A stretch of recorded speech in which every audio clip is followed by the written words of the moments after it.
While Gen V has always stood firmly on its own as a sharp, chaotic, and often bloody superhero satire, its second season ends by locking directly into the storylines of The Boys. The spin-off not only builds upon the fallout of The Boys Season 4, but also lays the groundwork for what promises to be an explosive fifth and final season of the flagship series, set to debut in 2026. From government takeovers to the rise of a new resistance, the events in Gen V Season 2 are far more than campus drama. They're the opening shots of the endgame, Sister Sage, and the rise of Supes in power.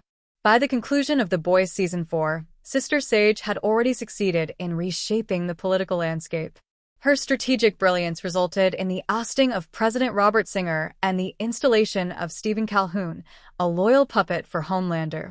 Calhoun's immediate declaration of martial law solidified the public's belief that Supes were society's protectors, while painting Starlight's faction, the Starlighters, as dangerous enemies. Sister Sage's manipulation wasn't just tactical, it was ideological. She envisions a world ruled by Supes, free of human interference. Her ability to weaponize propaganda has left the boys scattered, hunted, and powerless, at least for now. The boys are scattered and broken.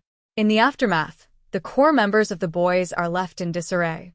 Kimiko and Frenchie are captured by Sam and Kate, the once heroic students of Godalkin University, now brainwashed by Vought.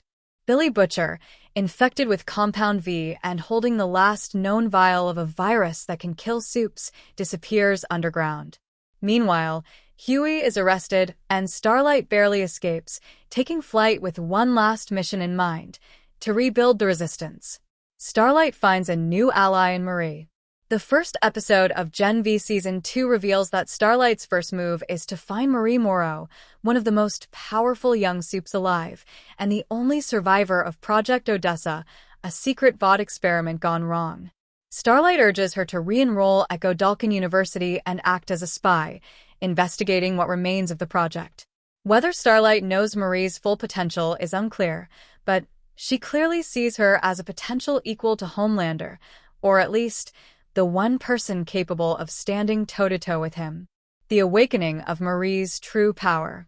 Season 2's final episode, Trojan, marks a turning point for both Marie and Gen V as a whole. Under the cruel guidance of Dean Cypher, later revealed to be the consciousness of Thomas Godalkin himself, Marie is pushed to her breaking point.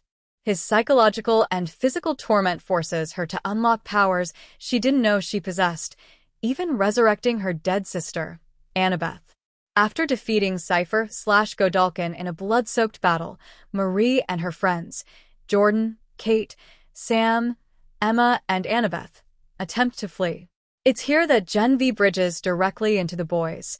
Starlight arrives, accompanied by A-Train, and recruits them to join her underground resistance against Homelander's new regime. "Do you want to join the resistance?" she asks. Their answer signals that a war is officially beginning. What it means for the boys' final season. By the end of Gen V Season 2, the stage is set for a larger conflict than ever before. Starlight, once isolated and on the run, now leads a growing army of rogue Supes determined to fight back. With Marie and her friends at her side, each of them equipped with unique and devastating powers, the balance of power has shifted. The boys themselves remain scattered and wounded, but their reunion now seems inevitable. The virus Butcher carries, the political chaos caused by Sage, and the return of Soldier Boy, still alive in a containment chamber, all suggest a finale built on reckoning and rebellion.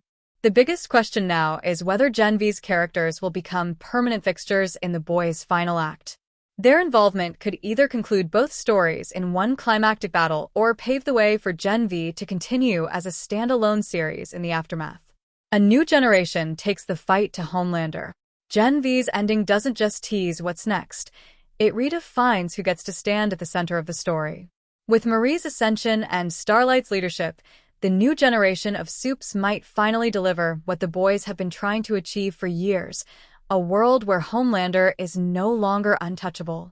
And when that inevitable confrontation happens between the corrupted symbol of absolute power and the blood-manipulating prodigy he underestimated, it could mark not just the end of the boys, but the rebirth of Vought's entire world order.